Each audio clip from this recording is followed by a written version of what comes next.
بسم اللہ الرحمن الرحیم۔ السلام علیکم۔ ہاروت اور ماروت کا قصہ۔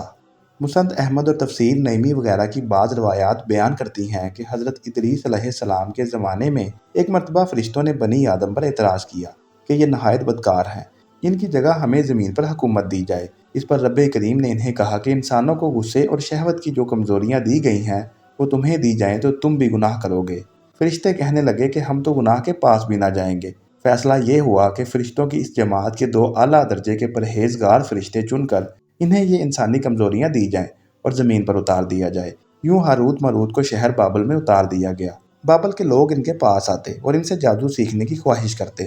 یہ لوگوں کو خوب خبردار کر دیتے کہ جادو بڑا گناہ ہے اور سیکھ کر تم جہنم میں جاؤ گے۔ جو لوگ پھر بھی اصرار کرتے یہ انہیں سکھا دیتے۔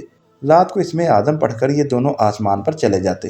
ایک دن ان کو زہرا نامی پری بھی کر مل گئی جس کا حسن بے مثال تھا۔ اس کے حسن کو دیکھ کر یہ دیوانے ہو گئے۔ زہرا ان سے اسم اعظم سیکھنے کی متمنی تھی مگر یہ دونوں فرشتے اس سے انکاری تھے۔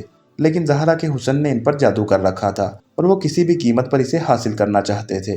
زہرا نے ان سے مطالبہ کیا کہ تم شرک کرو تو میں تمہاری ہوں۔ ہاروت ماروت جانتے تھے کہ شرک ایسا گناہ ہے کہ اس کی معافی نہیں ہے۔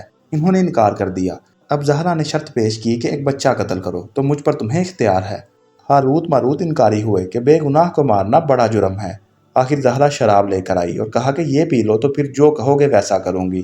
ہاروت ماروت نے سوچا کہ شراب پینا تو بڑا گناہ نہیں ہے اور شراب پی کر ہوش سے بیگانے ہو گئے۔ زہرا نے بدکاری کے بدلے ان سے اپنے بت کو سجدہ بھی کرایا اور بچہ بھی قتل کروا دیا۔ جب انہیں ہوش آیا تو وہ کہنے لگی کہ تم نے جن 2 کاموں کو کرنے سے انکار کیا تھا، نشے میں مدہوش ہونے کے بعد تم نے اس میں سے ایک کام کو بھی نہ چھوڑا۔ پھر انہیں ان گناہوں کے بدلے دنیا کی سزا اور آخرت کے عذاب میں اختیار دیا گیا تو انہوں نے دنیا کی سزا کو اختیار کر لیا۔ تفسیر نعیمی میں بچے کی جگہ شوہر قتل کروانے کا ذکر کیا گیا ہے اور یہ بھی بتایا گیا ہے کہ ہاروت ماروت دونوں اسم اعظم جانتے تھے۔